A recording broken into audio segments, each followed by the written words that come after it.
네, 안녕하세요. 어라운드 오브 스튜디오 플래처입니다. 자, 오늘은 인프라 네트워크 관련된 내용인데요. 로드 밸런싱에 대해서 한번 얘기해 보려고 합니다. 네, 로드 밸런싱이라고 하면은 우선 로드 밸런서를 알아야 하는데요. 이제 로드 밸런서란 일반적으로 서버의 부하를 분산해주는 장치 또는 기술을 뜻합니다. 이제 아래 그림을 보시면은 이쪽에 서버가 있고요. 이쪽이 클라이언트입니다. 그래서 클라이언트에서 서버로 어떠한 요청을 하게 되잖아요. 그랬을 때 로드 밸런서에서 이 요청을 받아들여서 각각 이제 좀 한가한 서버겠죠. 그런 서버로 이제 트래픽을 분산을 해줘서 얘네들이 과부하가 되는 것을 막아주는 그런 역할을 하게 됩니다. 보통 그래서 서버 상단 네트워크에 위치를 하고요. 서버 한 대에 집중되지 않게 트래픽을 관리하고 각 서버가 최적의 효율을 발휘할 수 있게끔 해주는 것이 이 로드 밸런서의 역할입니다. 근데 이제 로드 밸런싱이 꼭 서버의 부하를 분산해주는 역할만 하는 게 아니고 트래픽 자체를 이제 분산을 해주기 위해서도 사용되는 방식이에요. 그렇지만 요새는 대부분 이제 SLB라고 하는 서버 로드 밸런싱이 대부분의 주를 이루기 때문에 서버의 부하 분산을 주 초점으로 맞춰서 한번 얘기를 나눠보겠습니다. 네, 로드 밸런서의 기본 기능으로는 헬스 체크 기능이 있습니다.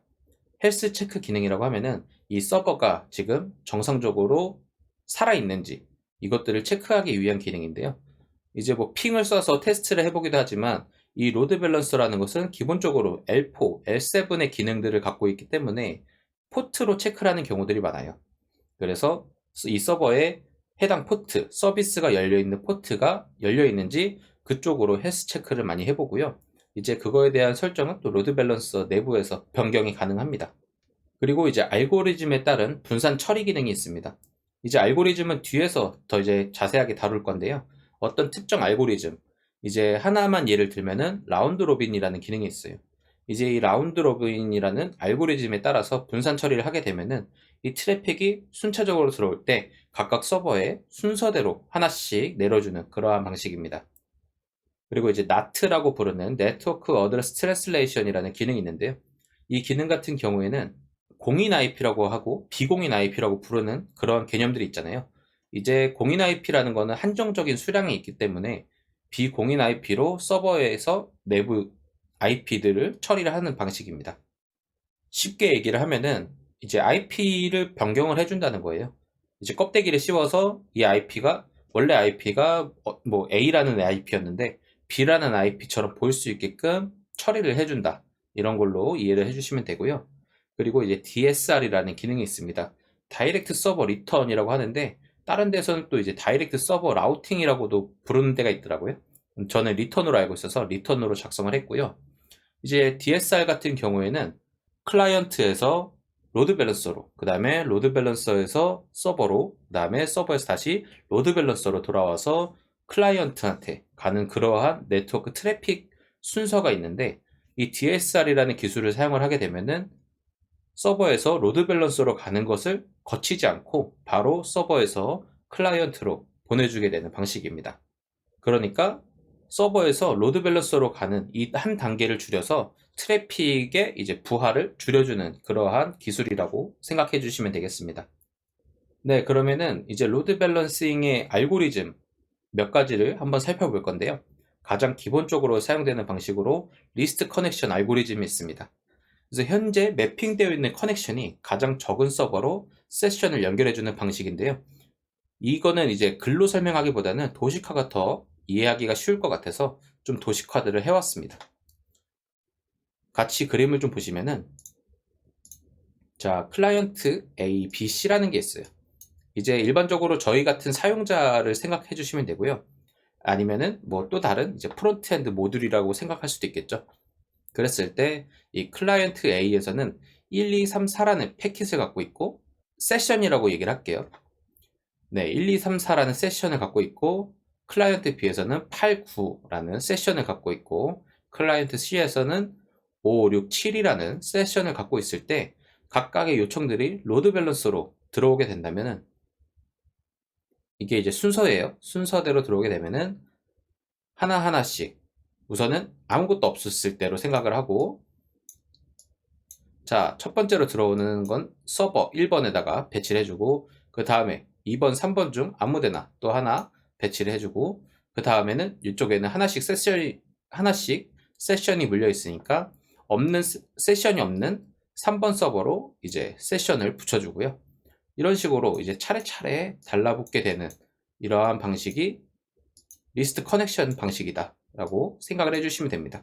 어떻게 보면은 가장 효율적이고 간단하게 사용할 수 있는 알고리즘 방식이겠죠.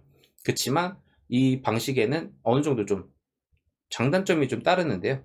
이 세션이라는 게 keep alive라고 얘기를 하는데, 이제 이 세션이 언제 끊길지 전혀 알 수가 없어요. 계속 사용하고 있는 세션이면은 오랫동안 붙들고 있어야 되고 뭐 이제 그런 문제들이 있기 때문에 이제 그럴 때마다 조금씩 문제가 생길 수 있어서, 대체적으로 조금 이제 설계가 되어 있는 서비스라고 하면은 리스트 커넥션 방식은 잘 사용하지 않습니다. 네, 그 다음은 이제 라운드 로빈 알고리즘입니다. 라운드 로빈은 들어오는 트래픽을 서버 순서대로 배치를 하는 방식입니다. 연결된 세션이 비교적 오래 사용되지 않는 경우에 채택하는 것이 좋다고 합니다. 자, 여기는 제가 몇 번째라고도 다 적어놨네요. 자, 만약에 1번부터 9번까지 순서대로 트래픽이 이렇게 들어오게 된다면은 하나하나씩 이제 이미 순서가 정해져 있는 거죠. 얘는 첫 번째, 두 번째, 세 번째, 네 번째, 다섯 번째, 여섯 번째 서버로 이미 배치가 되어 있는 상황이고, 첫 번째가 들어오면은 무조건 첫 번째 서버로 배치를 해주고, 두 번째 서버, 세 번째, 네 번째, 다섯 번째, 여섯 번째 이런 식으로 들어가게 되고요. 그 다음에 일곱 번째부터는 다시 돌아와서 1번 서버에 배치하는 이런 순서를 갖고 있게 됩니다. 그래서 만약에 1번, 2번, 6번까지 들어왔을 때 4번하고 5번에 커넥션이 끊어져 있는 상황이라면, 원래 일반적으로 생각을 한다면 사람이었다면 이 7번, 8번 트래픽을 4번과 5번에 배치를 하면서 이제 놀고 있는 서버에 배치를 해줘야 하는데, 이 방식은 리스트 커넥션의 방식이고 라운드 로빈의 방식에서는 바로 순서대로 그냥 고정적으로 들어오게 되는 그런 방식을 얘기를 하는 겁니다. 자, 그 다음은 해시 알고리즘입니다. 해시 알고리즘은 특정 기준을 잡아서 특정 서버에 매핑하여 고정적으로 트래픽을 분산해주는 그런 방식입니다. 일반적으로 사용되는 기준은 출발지의 IP를 기준으로 많이 잡게 되는데요. 이것도 이제 점점 요새 기술이 발전함에 따라서 L7 로드 밸런서 같은 경우에는 뭐 HTTP 헤더 패킷을 까봐서 그걸 기준으로 이제 매핑을 해주는 경우들도 있습니다. 자, 그래서 클라이언트 A, B, C 아까처럼 있고요. 여기서 1, 2, 3, 4, 5, 6, 7, 8, 9가 있다고 하면은 각각 이 클라이언트 A 출발지는 또 A라고 하고, 다 출발지가 고정돼 있잖아요.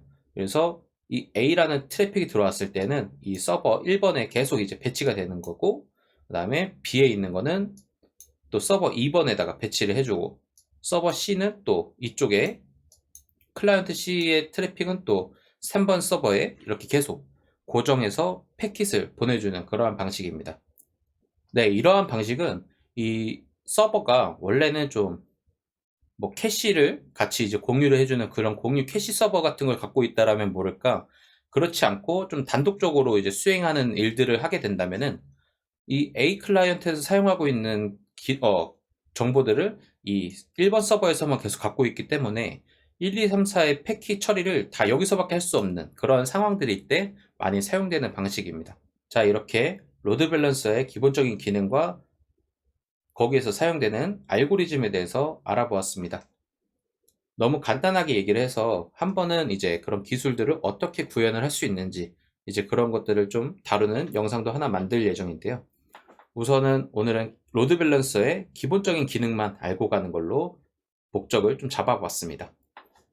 이 영상을 보시고 혹시 모르는 내용이 있거나 궁금한 내용이 있으시면 언제든지 댓글로 남겨주시기 바랍니다. 그럼 오늘 영상은 여기서 마치도록 하겠고, 오늘도 좋은 하루 되시길 바라겠습니다. 감사합니다.